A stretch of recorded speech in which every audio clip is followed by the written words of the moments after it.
इस वीडियो में हम लोग पढ़ेंगे क्लास 10 मैथमेटिक्स का ट्रिग्नोमेट्री चैप्टर का एक टॉपिक जिसका नाम है trigonometric ratios of some specific angles. इसके पहले मैंने ट्रिग्नोमेट्रिक रेशियोज क्या होता है और एनसीईआरटी एक्सरसाइज 8.1 के सारे क्वेश्चंस पिछले वीडियोस में मैंने बता दिया है। जिन्होंने वो सारे वीडियोस नहीं देखा है उसका लिंक आपको डिस्क्रिप्शन में मिल जाएगा, आप वहाँ से देख सकते हो और ट्रिग्नोमेट्रिक रेशियोज़ को अच्छे से समझ सकते हो। मैंने यहाँ पे लिखा भी है कि अगर कोई साइन थीटा होता है, थीटा में देखें यहाँ एंगल हमको पता नहीं है, लेकिन किसी भी ट्रायंगल के लिए वो परपेंडिकुलर अपॉन हाइपोटेनस होता है। कॉस जो होता है वो बेस अपॉन हाइपोटेनस और टेन जो होता है वो परपेंडिकुलर अपॉन बेस होता है। ठीक है ना। अब इसमें क्या है कि यहाँ पर हमको एंगल नहीं पता है और रेशियो की वैल्यू भी तब पता चलती है जब ट्रायंगल होता है। तो यहाँ पर लिखा है कि इस टॉपिक में हम लोग क्या करेंगे कि कुछ स्पेसिफिक एंगल की वैल्यू पता करेंगे। जैसे कि साइन 30 कितना होता है, साइन 45 कितना होता है, साइन 0 कितना होता है। तो कुछ स्पेसिफिक एंगल्स के बारे में हम लोग इस वीडियो में जानेंगे और एक्सरसाइज 8.2 का क्वेश्चन देखेंगे।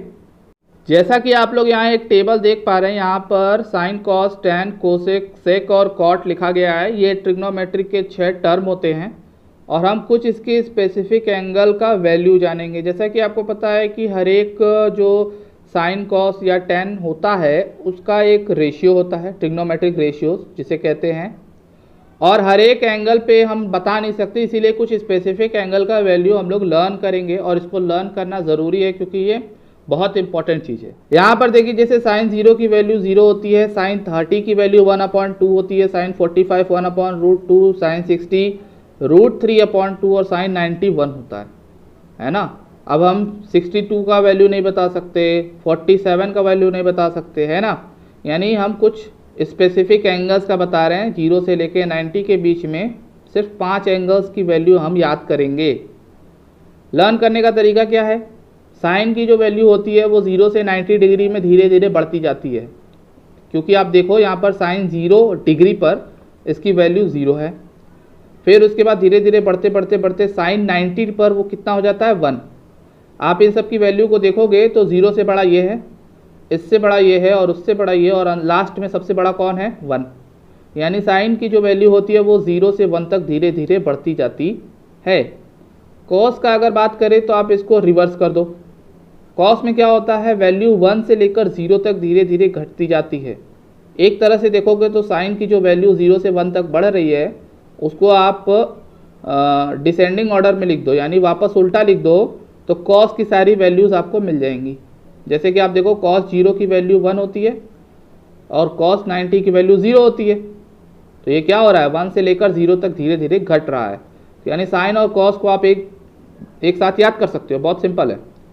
टैन की बात करें तो टैन जो होता है वो 0 से लेकर इनफाइनाइट तक जाता है, यानी इसकी वैल्यू हमेशा बढ़ती जाती है। यहाँ पर आप देखो tan 0 की वैल्यू 0 है, 30 पर 1/√3 है, 45 पर ही 1 हो गया, फिर 60 पर √3 है और 90 पर नॉट डिफाइंड है। इसका मतलब वैल्यू उसकी डिफाइन नहीं की गई है।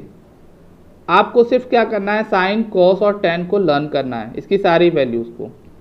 ठीक है ना। एक बार अगर इसको आप लर्न कर लोगे तो कोसेक सेक और कॉट का भी वैल्यू आप याद कर लोगे। कैसे, साइन का रेसिप्रोकल करोगे, यानी साइन की किसी भी वैल्यू का रेसिप्रोकल करोगे तो वो कोसेक का हो जाएगा। आपको एग्जांपल के लिए बता दें, जैसे कि साइन 30 की वैल्यू कितनी है 1/2। अब 1/2 का रेसिप्रोकल क्या होता है 2/1। 2/1 का मतलब 2। तो देखो कोसेक 30 का वैल्यू कितना है 2। साइन 45 की वैल्यू है 1/√2, इसका रेसिप्रोकल करोगे तो √2/1 यानी √2। तो देखो कोसेक 45 का है √2, है कि नहीं।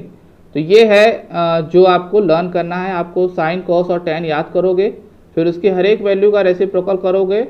तो साइन का रेसिप्रोकल करोगे तो कॉस आएगा, कॉस का रेसिप्रोकल करोगे तो सेक आएगा और टैन का रेसिप्रोकल करोगे तो कॉट आएगा। क्लियर है। इसके बाद नॉट डिफाइंड ये कैसे आ रहा है ये भी मैं समझा देता हूँ। जैसे कि साइन 0 की वैल्यू यहाँ पर 0 है ना। अब 0 का रेसिप्रोकल क्या होता है, 0 का रेसिप्रोकल आप करने जाओगे तो 1/0 हो जाएगा। और जैसा कि आप सीखे होगे कि कभी भी डिवाइड में 0 नहीं होता है, वो अनडिफाइंड होता है। वही चीज़ यहाँ है कि 0 को अगर आप रेसिप्रोकल करोगे तो वो नॉट डिफाइंड होता है, तो इसीलिए यहाँ नॉट डिफाइंड लिखा है। कभी भी आपसे कोसेक 0 की वैल्यू नहीं पूछेगा तो आप नॉट डिफाइंड इसको लर्न कर लो। उसी तरह tan a है, देखिए 0 का रेसिप्रोकल हो नहीं सकता, इसीलिए कॉट की वैल्यू में भी नॉन डिफाइंड लिखा गया है।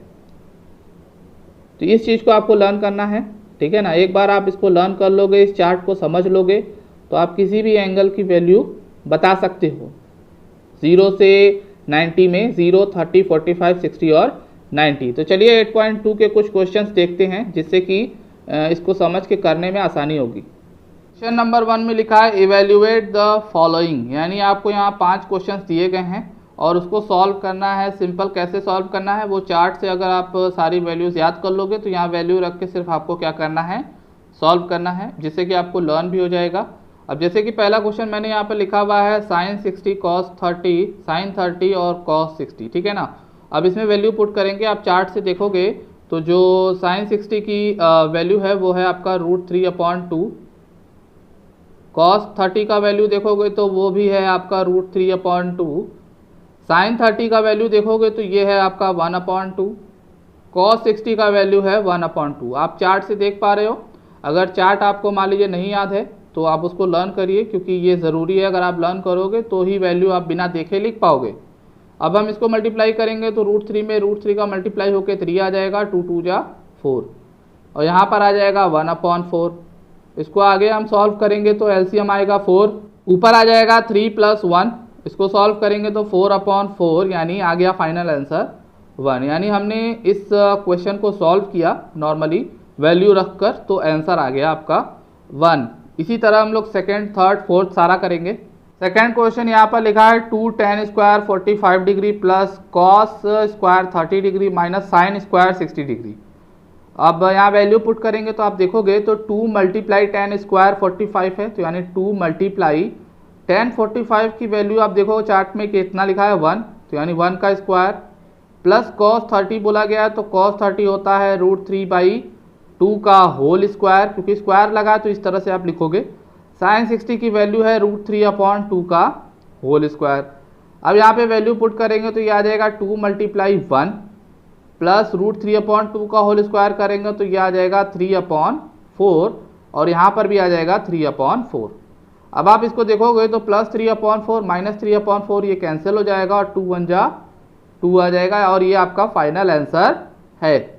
थर्ड क्वेश्चन है आपके सामने cos 45 sec 30 प्लस cosec 30। आप चार्ट में देखोगे तो वैल्यू फटाफट हम यहाँ पुट करेंगे तो आप देखोगे cos 45 जो है वो 1/√2 है, तो ये आ जाएगा 1/√2, ठीक है ना।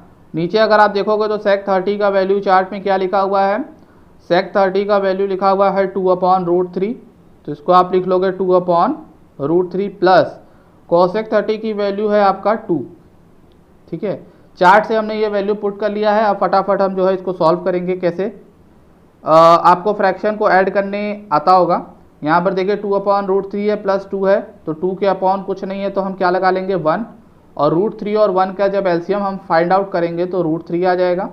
√3 से √3 में डिवाइड करोगे तो ऊपर मल्टीप्लाई हो जाएगा 1 से और 2 आ जाएगा। उसी तरीके से 1 से अगर √3 में डिवाइड करेंगे तो √3 आएगा, और ऊपर मल्टीप्लाई कर देंगे तो 2√3 आ जाएगा। तो ये इस तरह से हो गया। अब आपको पता है कि ये जो फ्रैक्शन होता है ये एक्चुअल में डिवाइड में होता है, तो इसको आप इस तरीके से लिख सकते हो, डिवाइडेड बाई 2 + 2√3/√3, यानी ऊपर वाला फ्रैक्शन पहले लिख दिया और नीचे वाला फ्रैक्शन इस तरह से डिवाइड में। अब डिवाइड का मतलब होता है, आप जानते होंगे कि बाद वाले नंबर को रेसिप्रोकल कर दोगे तो ये जो डिवाइड है मल्टीप्लाई में चेंज हो जाता है। तो ये कुछ इस तरह से हो जाएगा कि 1/√2 मल्टीप्लाई √3/2 प्लस 2√3। क्लियर है, इसमें हमें नहीं लगता कोई डाउट है। अब √2 का मल्टीप्लाई दोनों में कर देंगे और √3 का ऊपर, तो ये हो जाएगा √3/2 प्लस 2√6 आ जाएगा। यहाँ तक कोई डाउट नहीं आई थिंक। अब आपने रैशनलाइजेशन पढ़ा होगा क्लास 9th में, जिसमें बताया गया है कि अगर डिनोमिनेटर में रूट हो तो उसको हटाने के लिए उसी के नंबर से मल्टीप्लाई कर देते हैं ऊपर नीचे, लेकिन साइन बदल के। यहाँ पे प्लस लगा है तो हम क्या करेंगे, माइनस लगा देंगे इसमें और ऊपर नीचे क्या कर देंगे, मल्टीप्लाई। आपने रैशनलाइजेशन पढ़ा है तो ठीक है, नहीं पढ़ा है तो आप थोड़ा सा उसको समझ लीजिए। उसमें क्या होता है कि डिनोमिनेटर में अगर कोई रूट आता है तो उसमें साइन चेंज करके ऊपर नीचे मल्टीप्लाई कर देते हैं, वही चीज़ मैंने यहाँ किया है। अब √3 यहाँ पर है और इसका मल्टीप्लाई इन दोनों में होगा, ठीक है ना। अब √3 का मल्टीप्लाई इन दोनों में करोगे तो ये कुछ इस तरह से हो जाएगा 2√6 माइनस 2√18। क्लियर है। और नीचे आप देखोगे तो a प्लस बी और a माइनस बी का फॉर्मूला लगेगा। जैसा कि जानते हो a प्लस बी और a माइनस बी लिखा हो तो वो क्या होता है, a square minus B square. ये भी 9th में पढ़ा है। तो a स्क्वायर का मतलब ये हो जाएगा कि 2√2 का whole square, minus B square का मतलब हो जाएगा 2√6 का होल स्क्वायर। अब क्या करेंगे, इसको थोड़ा सा सॉल्व करेंगे।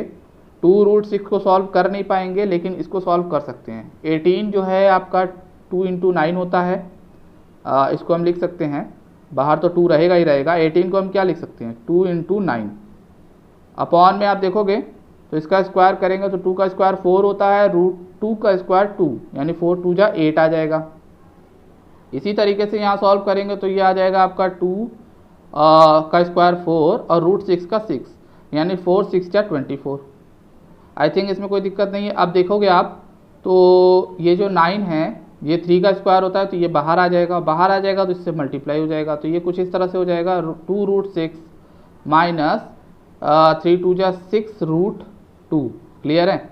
और नीचे आप सॉल्व करोगे तो -16 आ जाएगा। अब ऊपर से देखिए कॉमन क्या है, ऊपर से कॉमन है आपका 2 कॉमन ले लोगे तो कुछ इस तरह से आ जाएगा √6 माइनस 3√2 अपॉन -16। 2 से ये कैंसिल हो जाएगा तो ये आ जाएगा -8। तो फाइनल आंसर है आपका √6 माइनस 3√2 अपॉन -8। तो ये है आपका फाइनल आंसर। इसमें एक स्टेप और कर सकते हो कि माइनस का ऊपर नीचे मल्टीप्लाई कर दो तो ये चेंज हो जाएगा 3√2 माइनस √6 अपॉन 8। तो आप ये भी आंसर लिख सकते हो, ये भी, इसमें कोई डाउट नहीं है। आपको रैशनलाइजेशन अगर नहीं आता है तो उसको सीखना पड़ेगा क्योंकि इसमें उसका यूज़ किया गया है। वैसे है क्वेश्चन बहुत सिंपल, आपको क्वेश्चन दे दिया गया, वैल्यू हमने पुट किया है। इसके बाद सारे मैथमेटिकल टर्म्स है जो आपने 6 7 8 9 में पढ़ा है। फोर्थ करेंगे यहाँ पर वैल्यू। अब फटाफट चार्ट से देखकर पुट करेंगे। sin 30 की वैल्यू जो होता है वो 1/2 प्लस tan 45 1 होता है। और cosec 60 की बात करेंगे तो वो 2/√3 होता है। नीचे देखेंगे तो sec 30 लिखा हुआ है, sec 30 का वैल्यू है 2/√3 प्लस cos 60 की बात करेंगे तो ये आ जाएगा 1/2 और cot 45 तो ये आपका 1 ही रहता है। तो 1 है तो 1 के नीचे 1 लिख सकते हैं।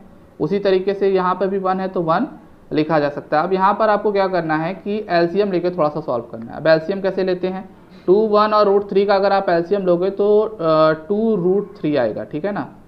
अगर 2 1 और √3 आपको एलसीएम लेने नहीं आता तो सिंपल मल्टीप्लाई कर दो उन सबका तो यही आएगा 2√3। 2 से अगर 2√3 में डिवाइड करेंगे तो 2 से 2 कैंसिल हो जाएगा और √3 का ऊपर मल्टीप्लाई, तो ऊपर क्या आ जाएगा √3। देखिए ये आपको आना चाहिए तभी आप कर पाओगे।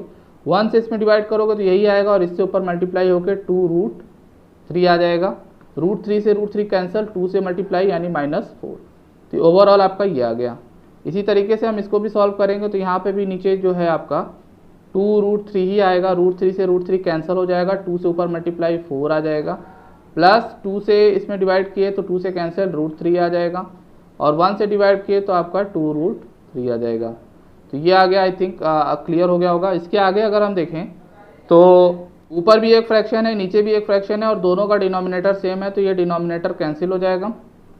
अब इसको हम क्या लिखेंगे, ये दोनों देखिए लाइक टर्म्स है। क्यों, क्योंकि यहाँ पे √3 है, यहाँ पे भी √3 है, दोनों ऐड हो जाएंगे तो ये आ जाएगा 3√3 -4 और यहाँ पे भी देखिए आ जाएगा 4 + 3√3। इस तरह से क्वेश्चन सॉल्व हो जाएगा। अब रैशनलाइजेशन करना पड़ेगा, जैसा कि मैंने आपको बताया है कि डिनोमिनेटर में रूट नहीं होना चाहिए। तो इसका रैशनलाइजेशन इस तरह से होगा, साइन चेंज करके ऊपर नीचे मल्टीप्लाई करते हैं। अब वैल्यू फटाफट निकालेंगे। पहले इसका मल्टीप्लाई इन दोनों में होगा तो ये आ जाएगा 12√3। 3√3 में 4 का मल्टीप्लाई करेंगे तो 12√3 हो जाएगा। फिर -3√3 का 3√3 में करोगे तो 3 3 जा 9 और 9 3 जा 27, ठीक है ना। -4 का करेंगे तो -16 प्लस 12√3। नीचे आप देखोगे तो a + b a - b यानी a² - बी स्क्वायर, ठीक है ना। अब इसमें आप देखोगे तो 12√3 यानी 24√3 हो जाएगा, क्योंकि सेम साइन है, ऐड हो जाएगा। यहाँ पर भी सेम साइन है, ऐड हो जाएगा, तो ये आपका आ जाएगा 43 और साइन बढ़ेगा लगेगा। नीचे जो है आपका 16 माइनस 3 का स्क्वायर 9 होता है और √3 का 3, तो 27 आ जाएगा। इसको आप सॉल्व करोगे तो ये आ जाएगा 24√3 माइनस 43 अपॉन माइनस 11, और मैंने बताया माइनस नीचे हो तो ऊपर मल्टीप्लाई कर देंगे, तो ये आ जाएगा 43 माइनस 24√3 अपॉन 11। तो आई होप आपको ये क्वेश्चन समझ में आ गया होगा।